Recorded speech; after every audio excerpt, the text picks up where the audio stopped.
right? I am actually. I can see the high school from here. Oh, Oh, wow. wow. We are live. Okay, great. Thank you, Greg. I will call the Upper Arlington Public Library Board of Trustees Tuesday, September 15th, 2020 meeting to order. And we have a consent agenda. Do I have a motion to approve? Moved. Seconded. Thanks. Any discussion? I would just like to add my appreciation to the resolution thanking Mark Mangini. Am I saying his name right? Mangini? For his years of dedication to the library. I'm sure he will be missed. And I appreciate you guys preparing the resolution. Any other discussion? All in favor? Aye. Any opposed? The motion passes. My public comments, I think we're good. Assistant Director's report, Kate? Sure, a couple of, I guess I'll say all fun things tonight this year. The friend sale is on. Weather is supposed to be gorgeous this Friday and Saturday, so come out and support the friends and buy lots of stuff at the sale. It'll be here at Tremont in the back parking lot. So there's a lot of advertising going on. We're providing a lot of support and we're feeling really good. It's going to be a success. Second thing is we have expanded the book drop hours. So I know Chris has already sent a Facebook post out and we've done a little advertising. So we've got the Tremont book drops now open at 8, closing at 9, Monday through Thursday, 8 to 6 Friday, 9 to 5 Saturday. And we've also opened the Lane Road drive-up drop, which I know that'll be popular for our folks that live in north of the community. So those are going to be open 10 to 6 Monday through Friday, 10 to 4 Saturday. So our hope is to continue to expand those and just continue to offer at least that service and convenience for everybody. Last thing, we've got a couple of fun virtual programs coming up. We haven't talked programming in a little while. Another opportunity for trivia coming up on Thursday night, September 24th. Our youth staff is really excited about trying some virtual homework help. So this will be a new way of offering a service like this. They'll be pairing K through 8 students with teen volunteers. So it's all Kelly's initiative and youth. So we're eager to see how that works. We've got a virtual movie discussion coming up on Wednesday, October 7th. And then we also have a live artist with Brush Crazy, which I'll let Beth talk about because she's working on that program. Thanks. Yeah, so I got to know Brush Crazy through the Tri-Village Chamber and decided to partner with them for a virtual artist-led sort of a paint and sip type of thing. So if you have your own supplies at home, you can follow along. It's October 8th. And if you register, you'll get supplies. We'll provide the supplies via curbside. So we're really excited about this opportunity. It's going to be a very interesting trial for something like this. So definitely tune in for that via Facebook Live. Okay, and that's all for me. Okay, thank you, Kate and Beth. Sounds like you guys are always thinking of new things to do, giving us more opportunities to enjoy the library. Next, we'll hear from Beth with her report.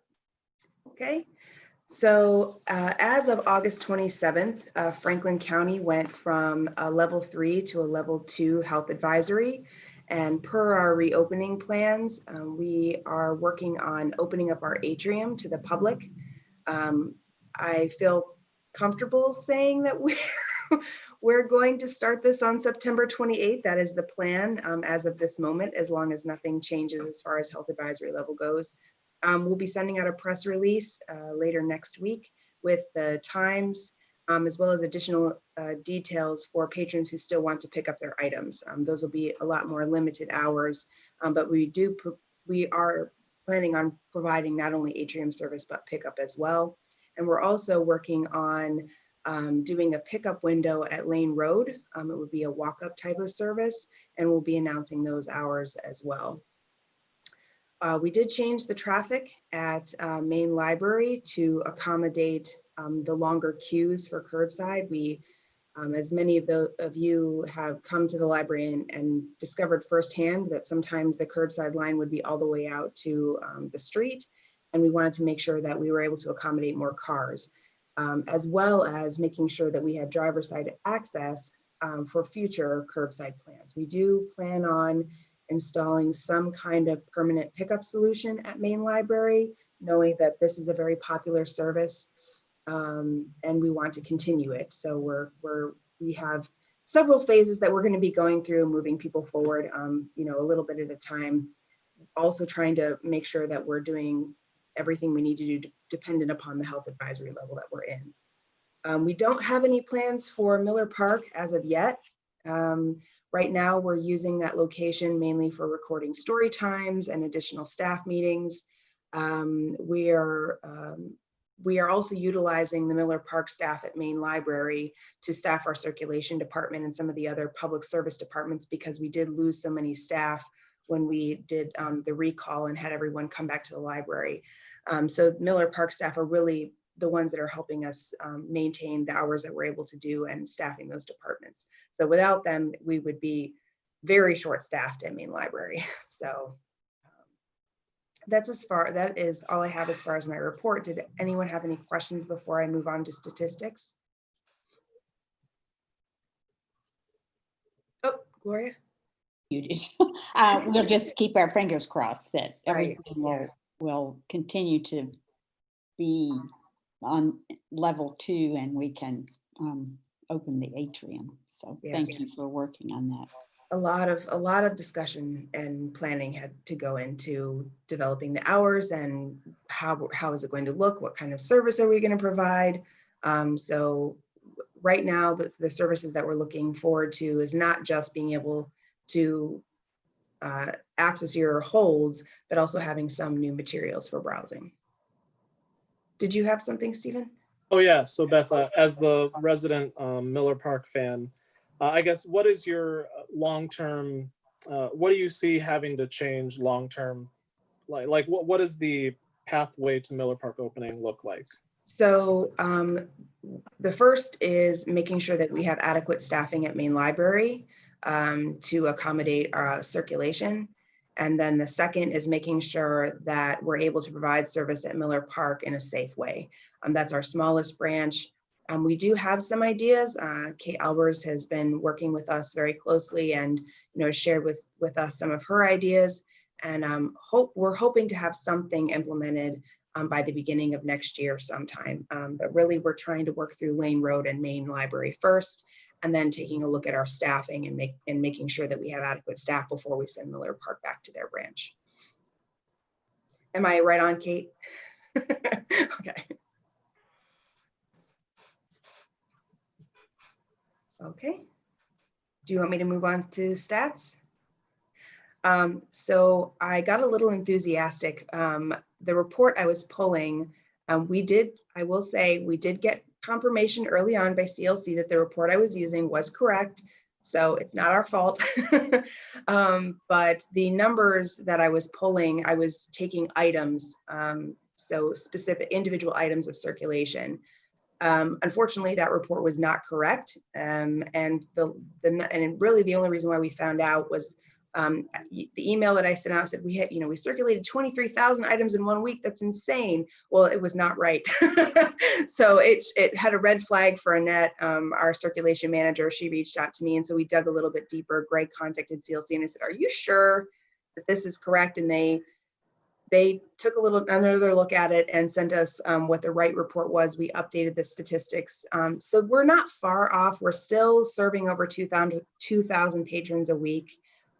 Circulating an average of 6,500 physical items going through curbside per week. You can see the trend starting from May up until August. We've sort of leveled off the last several weeks. And e-media circulation is pretty static. The only statistic that was incorrect were the physical items circulated. All of the other statistics are correct.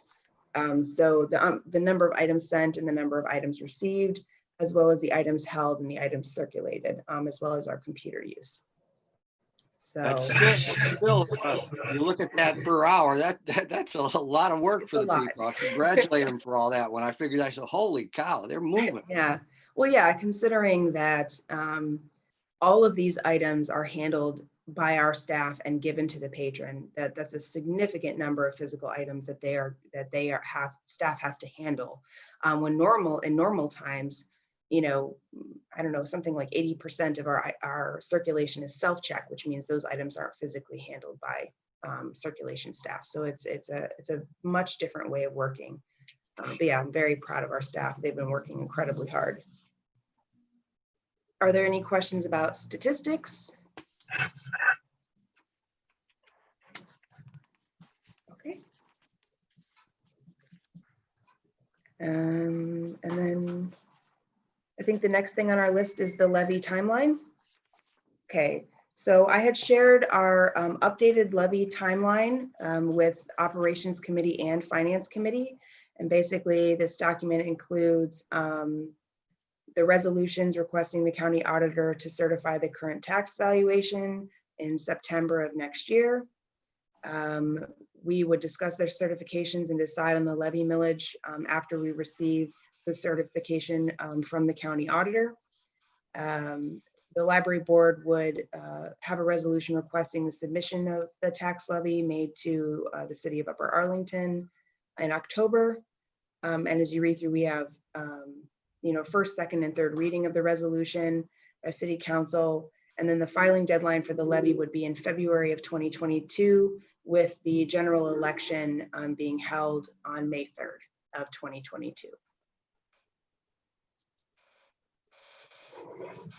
Yeah, unless I misread that, it didn't look like it carried the correction I suggested regarding. Oh, I apologize, Bill. Yeah, there was a 2020, the first reading of the levy resolution conference session is November 8th, 2021, and not 2022.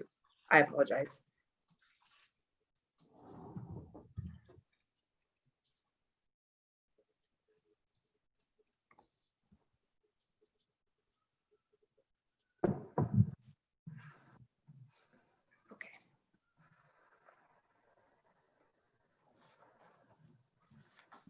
Okay, any other questions for Beth about her report with the levy or statistics or anything else? If not, we'll move on to the Finance Committee. And we'll hear from Lori, I think. I wanted to let you know that we have received the $75,000 Corona Relief Grant, and we're now working on plans on just how we are going to spend that money. We're looking at a number of items and things that we can do to ensure patron safety and supplies. So there are a number of things. So we're still working on just what we're going to spend. The other thing tonight is we are going to look at a resolution certifying the amounts for the rates by the County Budget Commission. We are required by the Ohio Revised Code to certify these amounts. And I will tell you that the amount for next year is about 1.5% higher than our current year tax receipts. This is a reevaluation year, so we'll see as we go forward how that will affect our tax monies. Another thing on the agenda tonight is reinstating the salary reductions that the board made that took effect back in May. The last full pay we had was in May 8th. And since that time to the end of August, we've saved just over $247,000 on salaries. We do have everyone back now. So what I've projected towards the end of the year, I believe we can go ahead and restore those salaries now. And I do think it will help morale with staff because they have been working very hard. So the increase would take effect the pay period beginning September 20th, and it would be paid the first pay in October. Any questions? Great. Yeah, I would just add to that we did look at the financials in our finance committee meeting last week, and the numbers are still in good shape. We're holding steady at about 8 months of operating expenditures in our cash reserves, although with the resolution regarding the salary reinstatements and so forth, those expenses are going to tick up a little bit. But the finance group has done a really good job mitigating the effects of COVID-19 and managing our finances through that. And at the committee level, we discussed both resolutions that Lori mentioned, and we support both resolutions and recommend that the board approve both of those. Great. Thank you, Lori, and Kevin. And Kevin, anything else you want to add about the Finance Committee meeting? Those are really the highlights. I mean, we did look at some preliminary budget numbers. We looked at the capital budget and also reviewed our 5-year projections as we've been doing sort of on a regular basis at our meetings. And then we did talk about the levy timeline as we've already discussed here. Okay, good. Thank you. Also tonight, we do have a resolution regarding a paid holiday. I don't know if Beth wanted to talk a little bit about that. Yeah, I can talk about that. So I apologize for not being able to bring this to the Finance Committee. We had an admin staff meeting on Friday, and this sort of came out of that meeting in regards to planning for our staff day. Normally, our staff development day is held on Columbus Day in October. And just due to the amount of planning that we've had to do over this time period, we haven't had enough time to plan for staff day. So we're planning on pushing development day back to November 11th, which is a Wednesday. So discussion was had about Columbus Day, and knowing that we normally give awards on our staff development day for You Make a Difference. It gives a few staff a paid day off in recognition of their hard work. Well, for us and administration, and I hope the board agrees with me, that our staff have made a lot of sacrifices over this time period in regards to pay and salaries. And we felt that it would be beneficial for staff to receive a one-time paid holiday on Columbus Day. We would normally be closed regardless. So I'm asking the board to approve a one-time paid holiday for our staff and to be closed on Columbus Day, as well as November 11th for our staff day. I don't know if you want to touch on the financial aspect of that, Lori. Biggest difference in this paid holiday would be that we would be paying all staff, including those part-timers that may not normally work that holiday. So I estimated that it is about 31 employees, and it would probably be around $1,800 to pay the part-time staff for just 4 hours for that day that are not normally scheduled. So it's not a large amount for just those 4, and the others, everybody else would just be paid their normal scheduled hours for that day that do work on that Monday. Well, I would like to say that I think it's something we should support. I think the staff has just done phenomenal through all this, and not only taking chances, and I know we've tried to be exceptionally careful, but it's, I'm sure, been difficult. And I know that, every time I go there, they're running and getting books, and I've, every time I've ever called, people have answered me right away and helped me. So I think it's something that we should do. I think we can afford to do it. And it is just a way to say thank you for making a big difference in our community. So that's kind of how I feel. And I'd welcome comments by any other board members. Move to approve. I think we should Sorry. do all we can to show the staff we're supporting them. Mhm, And this is just a small way to do that. exactly. I agree. I think they'll appreciate the recognition. Yeah, I'm definitely in support of this measure, and it's made such a big impact just on, like on each of our individual lives as well. Being able to go to the library and to be able to interact virtually with the story times, and so I definitely support this. Thank you, guys. Thank you so much. Anyone else?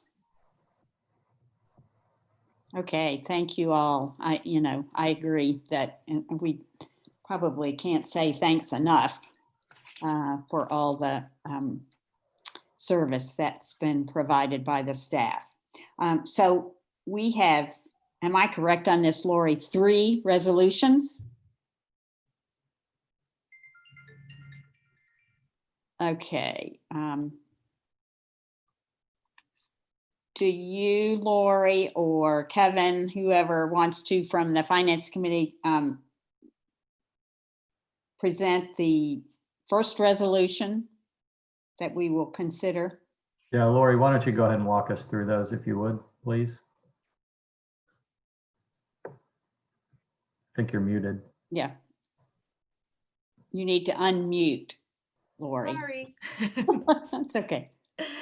The first resolution would be to accept the Budget Commission amounts and rates as certified.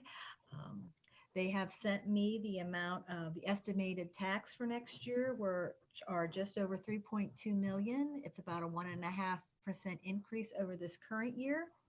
And as I mentioned earlier, we are required by a higher revised code to pass this resolution. Okay, do I have a motion to pass the resolution?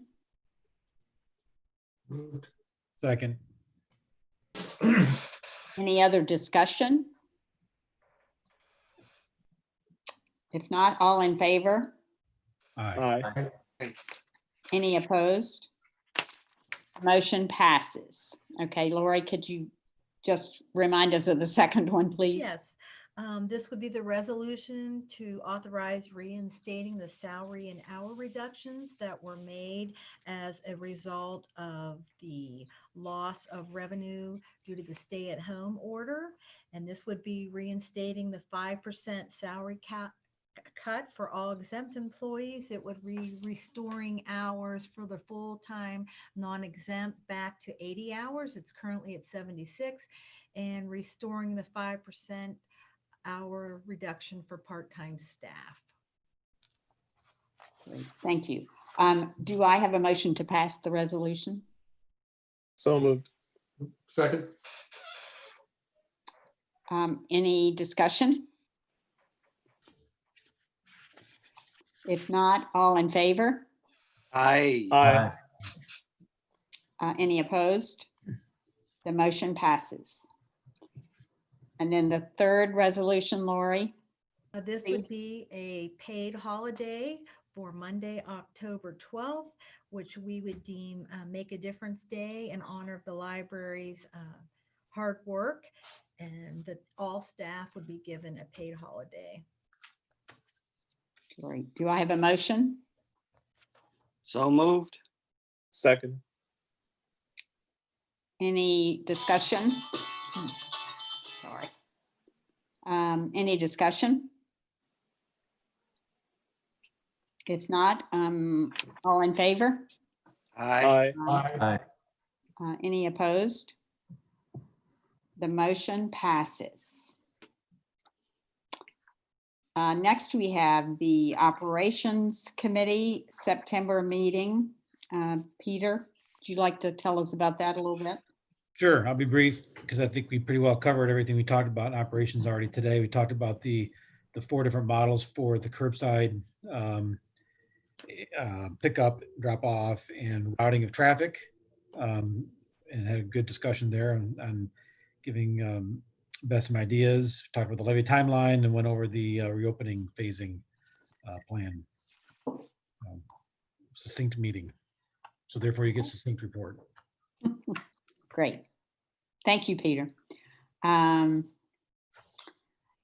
I don't really have anything other than just to continue to express my appreciation to the staff, all the staff, the administrative team and everyone for all the phenomenal work you've done over the last months. I think we certainly appreciate it, and I know the community does because I hear about it often. I would like to recognize John for a moment. Yeah, I'd share some, as I call others, good, bad news. I'm going to be going in, I see a surgeon on Monday for heart bypass surgery. And I'm glad I found, as somebody said, I found it before it found me. So we've gone through all the tests, so I may miss a meeting, hopefully not, since we're doing them on Zoom, but I just wanted to let you all know that that's coming up. So if you don't see me around, you know why. Thanks, John. Okay. Goes well, Thank John. you, Good luck, John. We'll be thinking of Godspeed. you. Okay, thanks. Yeah. I think everybody will, and I'll depend on you or Judy to keep us posted about your progress. And if there's anything you need or that we can do, please don't hesitate to ask. Thank you. We'll keep you appraised. Okay. Any other comments? Anything else we need to discuss today? I just wanted to personally thank the board for reinstating the salaries and the hours for our staff.